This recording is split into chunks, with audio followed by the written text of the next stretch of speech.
的小想 Nossos 法， pequenos pensamentos. 미칠의 noastre gânduri. 작은 생각.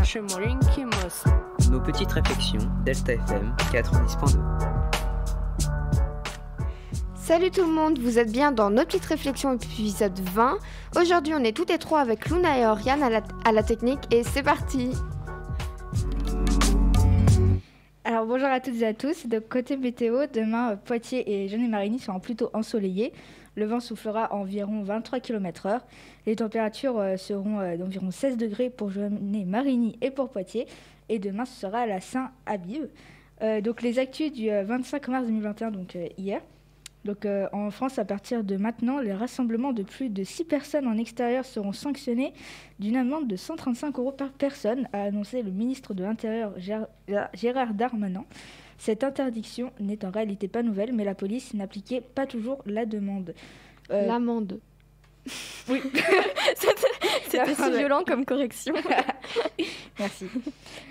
Donc côté Japon, le relais de la flamme olympique a débuté aujourd'hui sans public à Fukushima au Japon, presque un an jour pour jour après le report des Jeux olympiques de Tokyo. Cette année, les JO auront lieu sans public venus de l'étranger et avec un nombre limité de spectateurs dans les stades. Ensuite, dans le monde en général, donc l'éléphant d'Afrique est désormais en danger d'extinction selon l'Union internationale pour la conservation de la nature, en cause de l'augmentation du braconnage pour leur défense en ivoire et la destruction de leur habitat naturel pour l'exploitation forestière.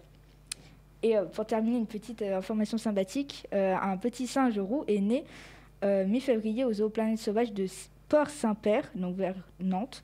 Une excellente nouvelle pour cette espèce menacée en milieu naturel qui se reproduit difficilement en captivité. Trop cool. Donc aujourd'hui on se retrouve pour un jeu. Alors on va faire un petit bac. Donc juste avant je vous ai demandé de me dire une lettre chacune sans savoir pourquoi. Donc du coup vous avez votre lettre attribuée. Je vais vous donner une catégorie comme objets, animaux, etc. Et pendant 1 minute en fait vous devrez trouver le plus de mots. Et je sais pas si vous avez capté. Ok, oui, quand même. Oui, un petit bac. Ok, d'accord. Voilà. Alors, du coup, je vais commencer avec toi, Luna. Du coup, tu as la lettre L. Attends. Vas-y. Un objet. Une lampe. Une couleur. Je sais pas. Un pays. Ah, j'en ai un. J'en ai 2. Le J'en ai Laos. 3. Le Laos. Ok. Un fruit. C'est horrible. Ah bah stop. Ah non, j'ai mis 1 seconde. Seconde. Oh non, Anaëlle. Est-ce qu'on peut recommencer? Vas-y, Parce que vas-y. tu changes de lettre. Ouais, j'avoue. Ah ouais, bah vas-y. Du coup, je vais mettre une lettre Ok. au hasard. Après L, il y a O. Non, O c'est C'est M. C'est M. Oui, mais dans son prénom. Ah, d'accord. Ah oui, tu Mais nous du as coup, fait je vais peur, mettre là. M. Alors. Du coup, 1, 2, 3, go. Donc un objet. Une maison. Une couleur. Non, pour l'objet, je dis un manteau. Une couleur marron. Un pays. Maroc. Fruit. Une mangue. Livre. Le médecin malgré lui. Enfin, même si ça commence pas Ouais. Marque. Une marque. McDo. Une langue. Mandarin. Un métier. Médecin. Une boisson. Je sais pas. Un film. Je sais pas. Une plante. Oh la vache. Ouais. Je sais pas. Une musique. Ah, j'en ai une. Je sais rien. Une capitale. Stop. Alors, attends, il faut que je compte les points. parce que- Attendez. Je vais galérer, moi, attends. 5.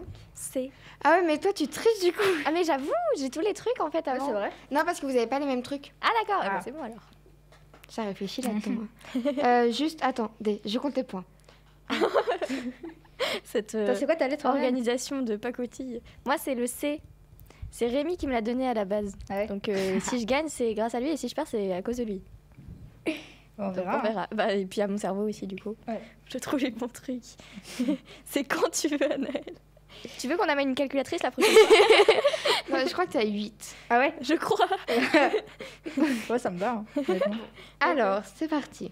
Donc moi, c'est le C, je dois dire Ouais. des trucs. Ok. Attends, on recommence du coup. Go. Un animal. Le chacal. Un aliment. Le chocolat. Une ville. Carcassonne. Un légume. La courgette. Un acteur. Actrice. Actrice. Ah, je suis tellement nulle. Ah, Benedict Cumberbatch, qui a fait Sherlock Holmes. Ouais. Il est trop bien. Un vêtement. Un vêtement. Une chaussette. Un prénom. Cindy, avec un C. Un sport. Le... Oh, j'en ai un. Il y a un truc, le croquet ou un truc comme ça. Le... Tu peux passer. Allez, je passe. Chanteur, chanteuse. Céline Dion. Un monument. Je passe. Une sportif, sportive. Ah, je passe. Une région. Oh, il y en a. Stop. Ah, Crotz. En monument, t'avais la cathédrale. Ouais, Ah bah ouais. de Notre-Dame, oui, c'est Oui, vrai. alors, attendez. Cathédrale, ouais. Je compte les points. Comme sport, t'avais le curling. Mais voilà. Mais il y en a un autre aussi, c'est pas le croquet, c'est le... Ah oui, je vois. Ouais, je sais pas. Attends, on va regarder. Peut-être que Google va nous aider. Crossfit. Et le croquet, ça marche. Ouais, c'est vrai que ouais. Ça existe. Bah, je te le compte, allez. Est un sport d'extérieur pratiqué en principe sur gazon. Ok. Ah oui, c'est le sport avec les espèces de balais et les et les petites balles que tu fais passer dans des arcs de cercle. Ah ouais. Je sais pas si c'est très bien décrit, du coup visiblement pas trop. Mais, le Tu m'avais dit croquet. une boisson ou pas? Moi? Oui. Non, je crois pas. Enfin, je sais pas. Alors, Alors, qui c'est est bon, la il y a les grande- résultats. tu veux qu'on fasse roulement de tambour? Allez. Attends, faut que je cherche roulement de tambour. Alors, bruit. Non, c'est pas ça. On entend que le clavier du Ouais. Ouais. de tambour. Oui, alors. Je sais pas ce que ça va être, hein, on n'a pas testé. Ça fait 12 secondes. Oh, bien. C'est très long. La... Trop de bruitage pour 12 secondes. Donc, la gagnante est Toriane avec 9 points. Oh non. Et derrière, il y a Luna avec 8 points. Si le calcul est bon. Oui, mais normalement, il est bon. Parce Ok. que j'ai recalculé. Ça devrait le faire. Bah, bravo. Ce roulement de tambour. Bon, alors, petite virgule. Alors, c'est ma chronique. Alors, bonjour à tous. Et je me suis trompée. Ah non, d'accord. Je me suis trompée de phrase. Donc la semaine dernière, je vous faisais l'introduction. Et aujourd'hui, on va parler de troubadour, chant mélodique et viol de gambe. Alors, pour l'instant, ça ne doit pas vous dire grand-chose. Alors, le Moyen-Âge, c'est la période des châteaux forts, des chevaliers, des guerres et des grandes épidémies. Et c'est surtout la plus longue période. Elle a duré 10 siècles, de 500 à 1500, ou plus précisément, de 476, donc c'est la chute de l'Empire romain, et 1492, découverte de... L'Amérique? Non. par... Christophe Colomb. Ouais, bravo. Petite référence historique. Alors, on va maintenant remonter dans le temps. Je galère à déclencher les sons. Et nous voilà en plein cœur de cette période de l'histoire.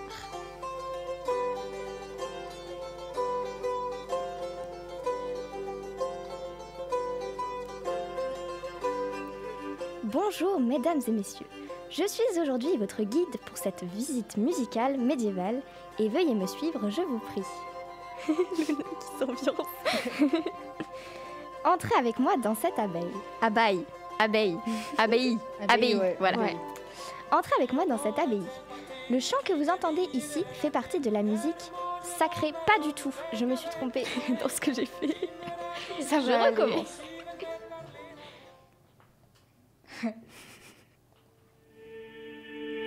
Donc nous entrons dans cette abbaye. Le chant que vous entendez ici fait partie de la musique sacrée. Ces chants religieux s'appellent aussi les chants grégoriens et sont chantés a cappella, c'est-à-dire sans accompagnement instrumental, seulement à la voix.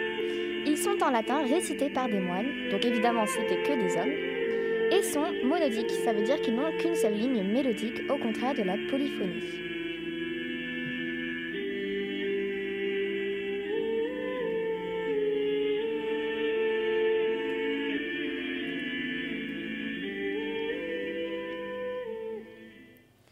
À présent, rendons-nous dans le château du Seigneur. Ici, nous allons pouvoir entendre un troubadour dont le métier est d'aller de château en château pour amuser les seigneurs en chantant des poèmes, et ils sont payés pour faire ça. Sire Coingeville, devant vous, en votre hôtel, s'il ne m'avait rien donné, ne me gages à quitter ce ville ennemi. Fouet que doué Sainte Marie, ainsi ne vous s'y aurait mis, mon monnière est mal garni et ma bourse mal farcie. La visite touche à sa fin, mais avant de partir, allons voir dans le village juste à côté où les villageois dansent, chantent et jouent des chants traditionnels transmis de génération en génération.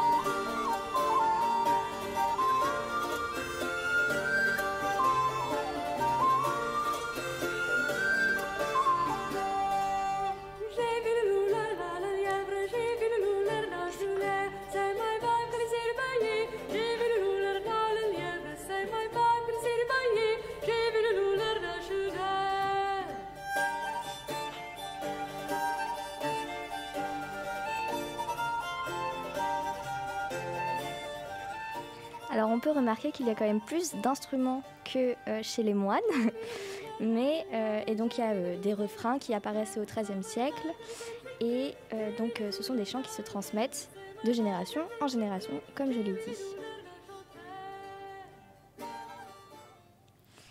En ce qui concerne les compositeurs de cette époque, retenez le nom de Guillaume de Machaut, parce que comme à cette époque l'imprimerie n'existait pas encore et que la communication et la transmission d'œuvres se faisaient plutôt par le bouche à oreille, on n'a pas retrouvé beaucoup de ces compositeurs. Guillaume de Machaut était extrêmement productif et on lui a attribué beaucoup d'œuvres composées à cette époque. Donc né vers 1300 et mort en 1377, il faisait partie des trouvères et non des troubadours. Et à ce propos, première petite question. Quelle est la différence entre les troubadours et les trouvères? Dites-moi tout. Pour moi, les troubadours, c'est ceux qui voyagent. Après, je sais pas. Ok, et les trouvères? Genre, vous avez aucune idée? Non, je sais Non. pas. Vous l'avez pas vu en 5e? Non. Bon, pas trop de souvenirs. Donc, j'avais marqué « On commence facile », ça doit vous rappeler vos cours de 5e. Perso, je l'avais fait en 5e, mais bon. Donc, leur différence, c'est leur langue. Le troubadour parle et chante en langue d'oc, et donc il parle et chante en langue d'oc dans le sud de la France, et le trouvère chante en langue d'oï, c'est dans le nord de la France. Tout simplement, genre il y a juste deux appellations différentes. C'est comme pain au chocolat et chocolatine. Ouais, ok. C'est exactement la même chose. On va pas rentrer dans le débat aujourd'hui. Donc évidemment, je passe les détails, mais Guillaume de Machaut était le plus grand compositeur et écrivain français du XIVe siècle. Il a écrit autant de musique sacrée que profane. Je vais vous faire écouter une de ses œuvres les plus connues, Kyrie, extrait de la messe pour Notre-Dame, qui est donc sacrée.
Bon, alors c'est pas quelque chose qu'on écouterait tous les jours, je vous l'accorde, mais je trouve que c'est très apaisant. Il y a des moments où ils sont vraiment ensemble, il y a des lignes mélodiques très établies, et je trouve ça assez reposant.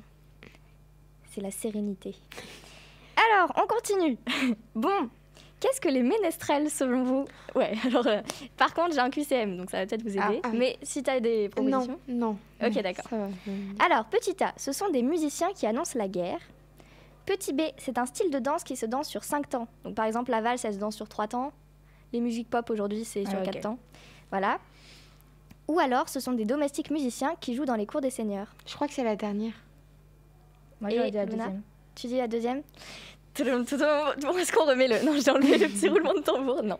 Anaëlle, tu as gagné. Oh, purée. C'est bien la dernière. Ce n'est pas un style de danse. C'est des domestiques musiciens donc, qui jouent dans les cours des seigneurs. Donc ça ressemble au troubadour, mais ça a très vite... Enfin, la profession, elle se reconvertit comme amuseur public dans les villes et villages, donc plus que pour les seigneurs. Voilà. Et... Non, bah c'est ça. Ensuite, je vais à présent vous faire écouter une musique et vous me direz si elle est profane ou sacrée. Okay.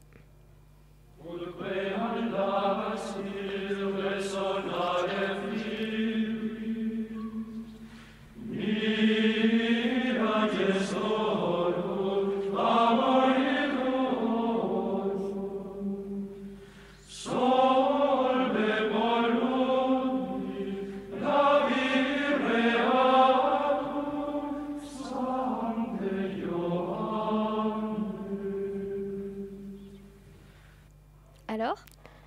Moi, j'aurais dit le premier truc, j'ai oublié le mot, mais c'est pas sacré. C'est soit sacré, soit profane. C'est profane. Et Luna? J'avais aucune idée. Aucune idée? Ouais. Bah, c'est sacré. Ça fait penser à la musique de La Reine des Neiges. Voilà. Ah, ouais, bah, y a un truc un peu religieux et tout. Ça, c'est clairement sacré parce que du coup, c'est que des hommes qui chantent. C'est des moines. Et donc, ça chantait dans les églises et tout ça. Il n'y a pas d'instruments. Dès que tu as des instruments, c'est un peu plus... jovial, tu vois, et donc c'est profane, mais là, c'est clairement religieux. Et alors, je vais enchaîner tout de suite. Savez-vous quel est l'ancien nom du Do? Luna, t'as pas une idée? Toi qui as fait du solfège? Ok. Ouais, enfin... Bon, ce questionnaire était un peu trop élevé. Donc en fait, avant, on ne disait pas Do, mais ut. Il y avait un chant à l'époque qui s'appelait l'hymne à Saint-Jean-Baptiste, et c'est celui que vous venez d'écouter. Et si on lit les paroles, ça fait ut. Alors, désolé pour la prononciation, parce que c'est en latin, là, ça fait longtemps que j'ai pas fait latin. C'est ut queant laxis, resonare fibris, mira gestorum. Et en fait, à chaque fois, Guy d'Arezzo, qui est un célèbre compositeur aussi du Moyen-Âge, il a pris les premières syllabes de chacun des vers et qui sont devenues les notes de la gamme. Donc, ut, queant, ut, ré, mi, fa, sol, la, si, do. Enfin, la, si, ut, du coup. Et ensuite, ils l'ont transformé en do, parce que c'était beaucoup trop galère à dire ut. Enfin, c'est pas très beau en plus, donc du coup, ils l'ont transformé en do. D'ailleurs, savez-vous qu'avant d'avoir les notes écrites sur une partition, les moines lisaient les mots écrits de façon à voir vaguement la forme de la musique? C'est-à-dire, s'ils devaient descendre ou monter, ils avaient juste des lignes avec les mots écrits en dessous. Mais ils ne pouvaient pas savoir à quelle hauteur exactement ils devaient monter dans leur voix. Donc c'était pas très pratique. Ils ont donc inventé 4 lignes où ils pouvaient placer les notes qui étaient d'abord représentées sous forme de carré. Et cela s'appelait, attention, nouveau mot compliqué, les neumes. Oui, vous cocherez moins bête ce soir. Les neumes. Et c'est apparu à la fin du XIIe siècle, début XIIIe. Voilà, il y aurait encore plein de choses à dire, mais ça aurait été bien trop long. Donc j'espère que vous avez apprécié cette visite un peu chaotique, parce qu'avec les sons, j'ai un peu galéré, mais je vous promets que ça sera mieux bientôt. Et je vous dis à bientôt pour découvrir la période de la Renaissance.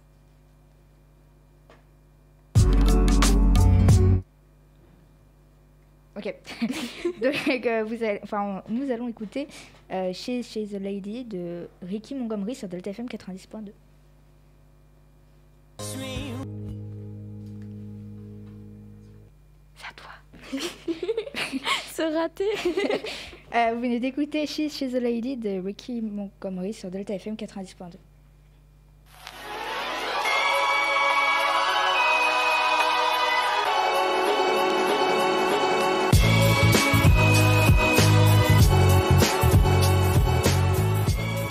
Fin de cette émission, on espère que ça vous aura plu et on se retrouve à ce nouvel horaire vendredi prochain à 13h. Et bien sûr, vous pouvez écouter ou réécouter cet épisode sur vos plateformes de streaming audio ou bien sur le site de Delta FM à l'adresse lp2i.radio-delta.fr.